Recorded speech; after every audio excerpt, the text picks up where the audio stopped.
Over 12 million men, women, and children passed this way. Passed through rooms and corridors haunted with a special stillness which remains only in places once noisy with human life.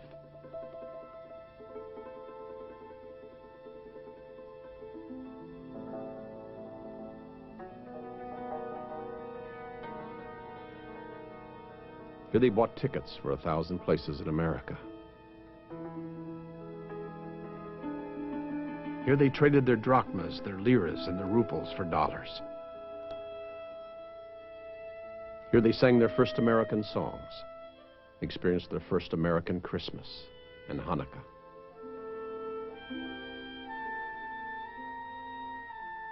Here they waited to be given permission to pass over to the new land.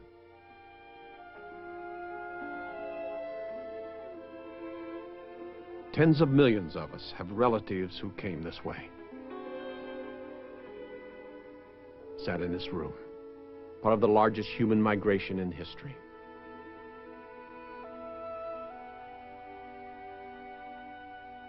Of the many who came, some were turned away. But even they would leave part of themselves in America to remind us why they had come so far, why they had made the journey.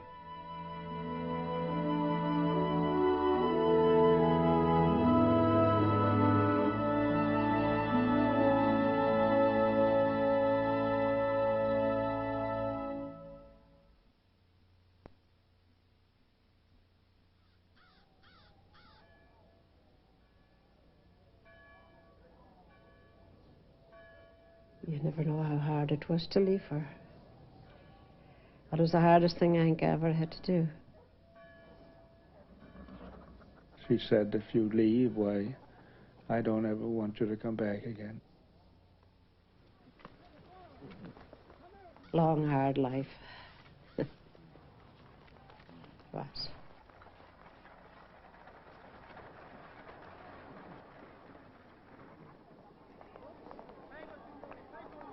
Europe had always lost its children to America. And now there were new reasons to leave. Industrial change and political unrest had brought increased joblessness and poverty to Italy and Southern Europe. And reaching as far north as the industrial cities of Poland and Russia. In America, they were saying, there was a future, perhaps a fortune to be made. In the southern European ports of Naples, Piraeus, Trieste, and Constantinople, they gathered to board the ships to America. Some were birds of passage, leaving to seek work and return. Others with hopes to find at the end of the journey the good permanent life that awaited, they were told, 3,000 miles across the sea.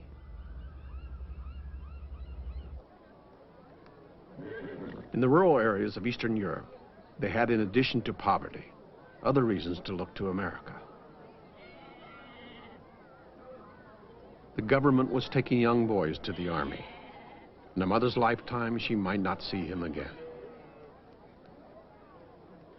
And always there was the police, the historic persecutor of the Armenian, Slovak, and Jew.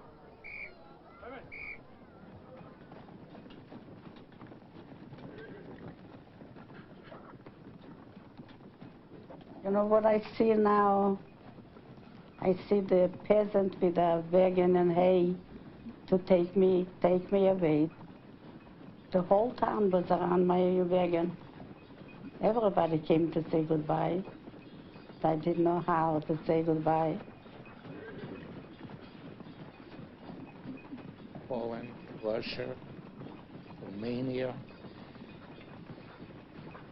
and everybody just wanted to get out of there.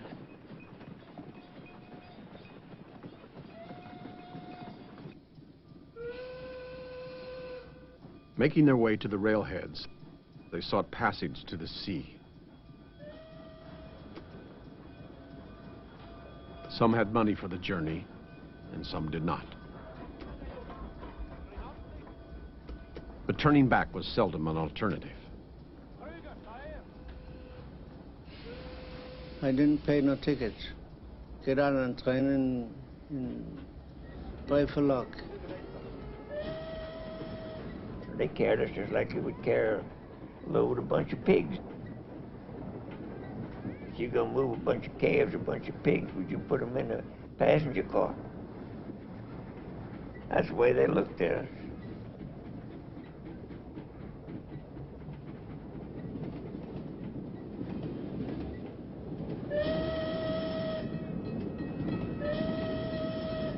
For many, entering the great port cities of Northern Europe was like entering a new world.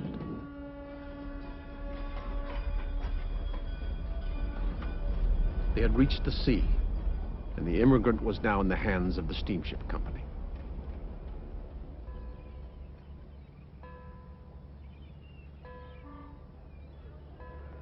Immigrants from the east and north swarmed into Bremen, Antwerp, Hamburg, and Liverpool to be processed for the passage to America.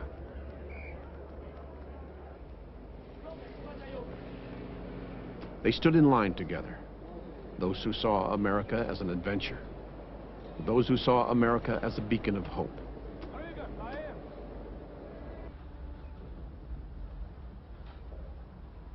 It was a business of numbers, an operation designed to house, feed, and process 4,000 people at a time, to identify those whom American authorities might reject and return to Europe at steamship expense.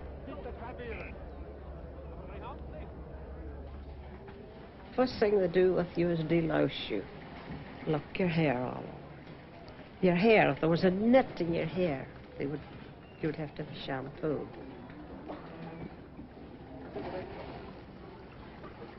Fearing epidemics, huge facilities were established to fumigate clothing, baggage, and people. Processed and ticketed, they waited for their ship.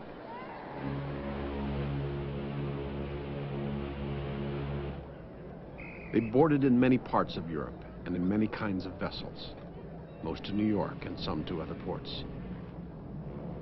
But they had one thing in common. They were traveling steerage, and the steamship companies understood the profit in numbers.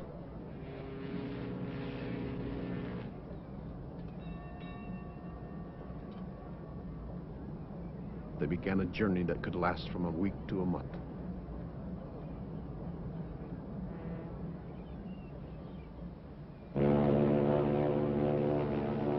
That was the last time it ever ran again. That was the last trip she made. She should have never made that one either.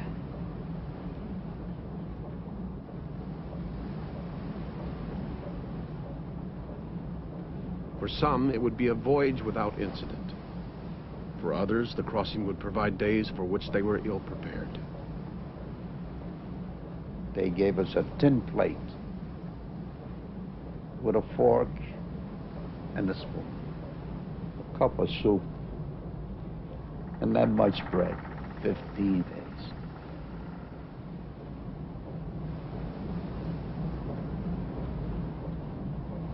It was all one big room. I was in the cellar. There was little lights going on there all the time. Little lights. We were riding in the steerage, like animals. You could see a lot of water, but we didn't see the sky. No sky.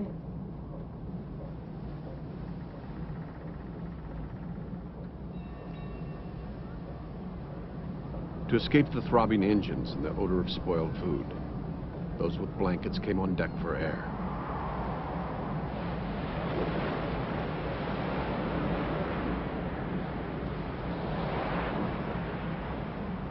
She was sick all the time. People didn't know where the toilets were, and so they had used it. It was a terrible life.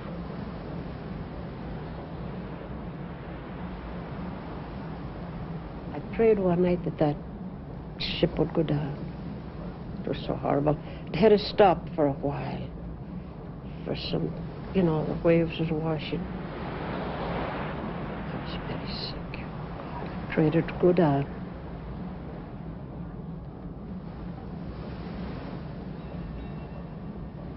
There's only one thing in my mind. I wanted to get out of there and to come to America.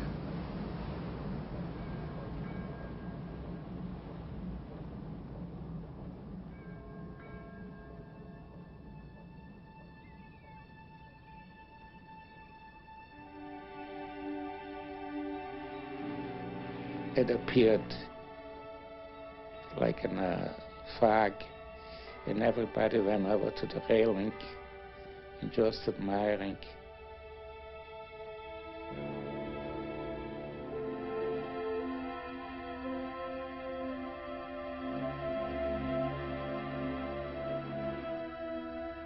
I thought I was in heaven. My God, is this a city on earth, or this is a city in heaven? Never seen a building that big, but beautiful. I have to cry.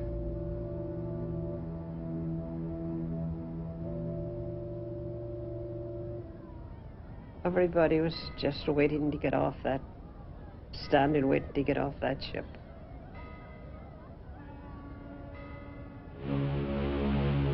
You were just wondering where you were coming to or what was going to happen to you, you know, in your mind.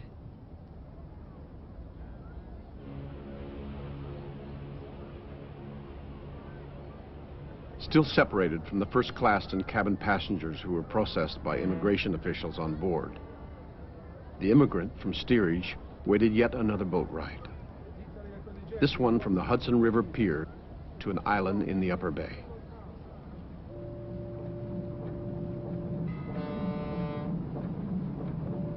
Crowded into barges and ferries, they approached the place that had become a legend in their mind.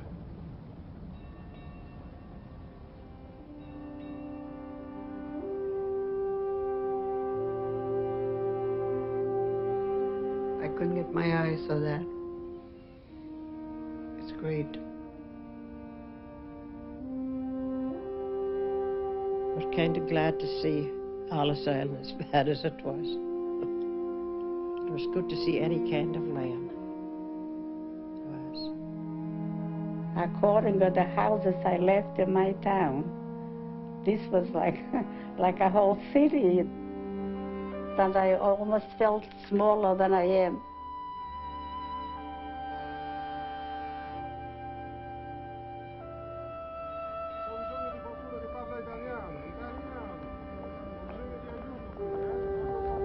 But when I came through these doors, I saw all these people there. I figured, well, I guess I'll have to stay here for good, probably, because all these people, what are they doing here? And nobody was happy.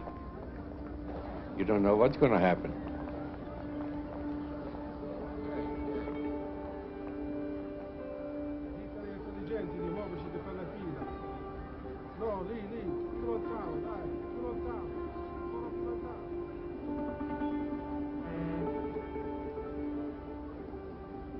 I had a coat and a dress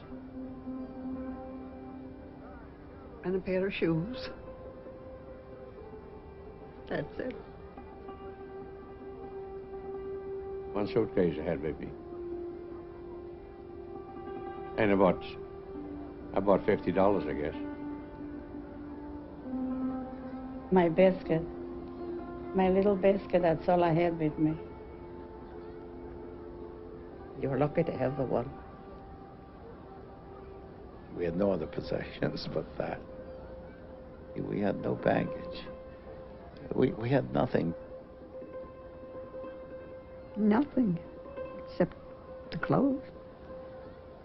We had nothing.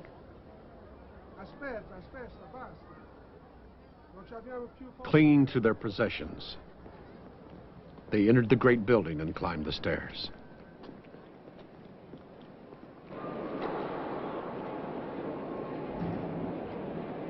Jesus, Mary and Joseph, I says, where am I?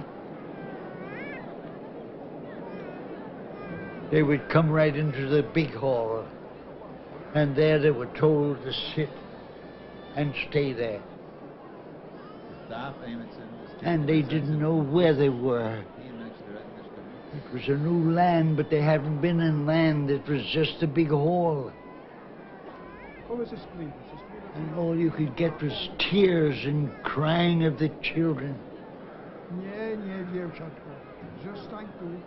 For the vast majority, the process would last less than a day.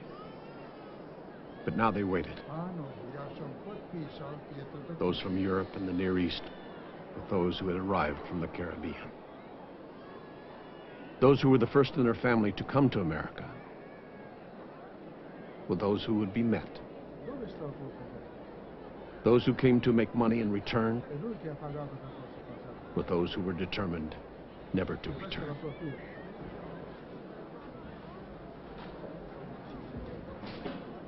So they all had this fear, this worry.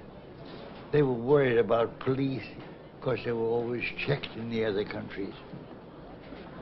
The word government frightened me. Government was tyranny. Government was officers who looked at you with a sense that they wanted to hate you or eliminate you. And the idea that there is democracy or that the policeman will help you was very new to me.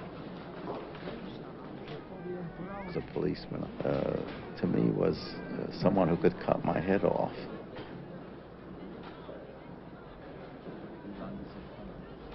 It was the most dangerous thing for everybody to go through it. The ice. Trachoma, the dreaded disease of the immigrant, the diagnosis for which could lead to almost certain deportation. If there's anything that put a chalk mark here, chalk mark there. Those identified to be set aside for possible rejection represented a small percentage examined each day. But this was little consolation to a family separated. You didn't have to know the people, but you know that somebody's missing. The agony they went through. So you know that somebody's missing in the family. All of a sudden, the thought, my goodness, they're separating us. Because that's what the police always did. They separated the men from the women and then took care of the women and children.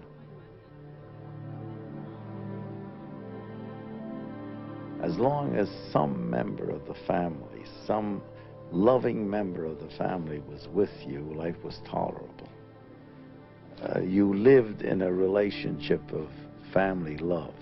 Even though the other members of the family, you didn't know where they were, you could converse, you could plan, you could warm each other.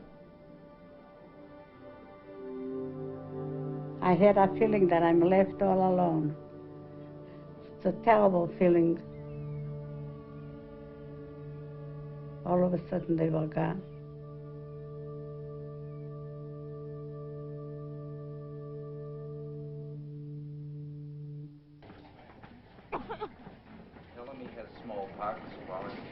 America did not want the burden of an unhealthy immigrant. America wanted a person who could make a living and was not bringing into the country an infectious disease. And they looked your back over and your lungs and your heart and everything. And you were sent from one to the other, one doctor to the other. And a lot of people was put away on the side.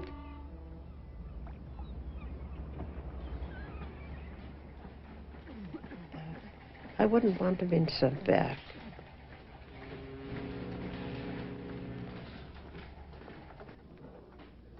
People were rejected because they showed outward signs of illness, what they considered mental difficulties. We didn't call it psychiatry, they called it neurology. And we said, we're sorry. And the ship that brought them had to take them back. That was a tragedy. I decided if they ever have to send me back, I'll jump down to the water and never go back to Russia. I never want to see it again.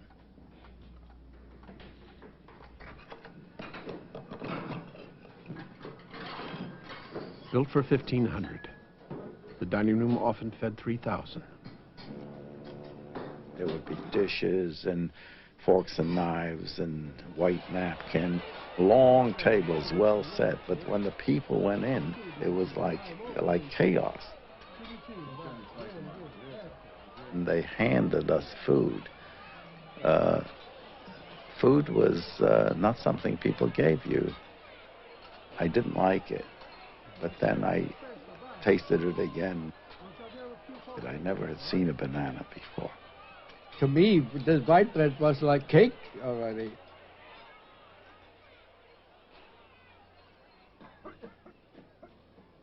At night, Ellis served as a dormitory for thousands, waiting the new day.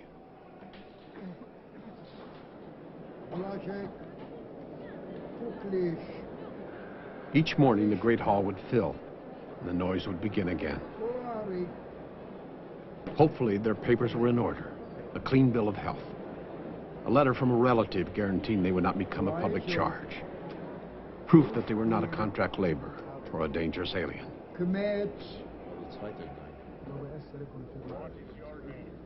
In adjacent rooms, the detained were given additional scrutiny and an opportunity to make their case. But accepting an appeal to Washington, the Board of Inquiry was the rejected immigrants' last chance. Through an interpreter, they did their best to persuade him to overcome the complexities of a changing immigration law.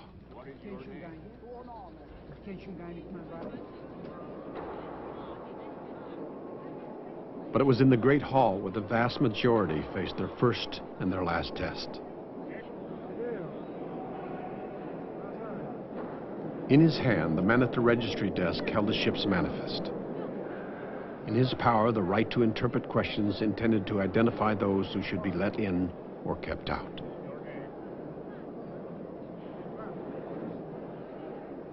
They know a word of English. I couldn't understand English, not one word. First question, how much money have you got? She had to have £5. My father, I remember, gave me that £5. Do you know how long? It took a couple of years, 2 and 3 years, to get that $25. My mother, when we got nearer and the person at the desk called our names, my mother turned to me, she says, I was never here. How does she know my name? I said, it's all right, Mom. She knows it. They asked me my name, and I told them Licht, and they say, how do you spell it? Well, I didn't know how to spell it, and they didn't know it, and they spelled it L-I-C-H-T. I said, it's all right for me, I don't know the difference. But then they said, all right, you can go. You're free to go. To Hoboken. Yeah.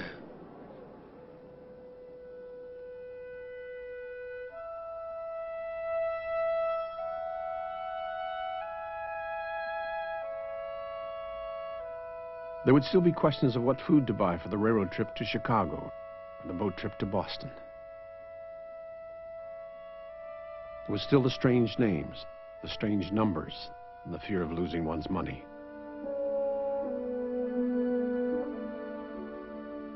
There was the process of buying a ticket to places with unpronounceable names like Pittsburgh, Hamtramck, and Keokuk.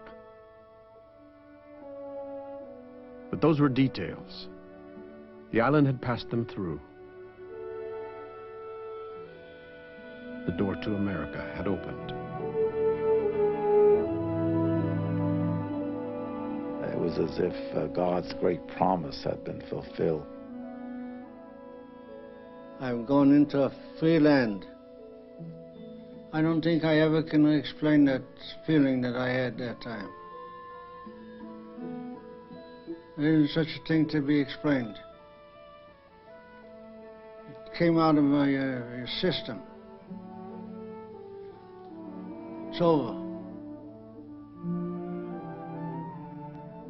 In not my native land, but it means more to me than my native land. It means more to me than my native land.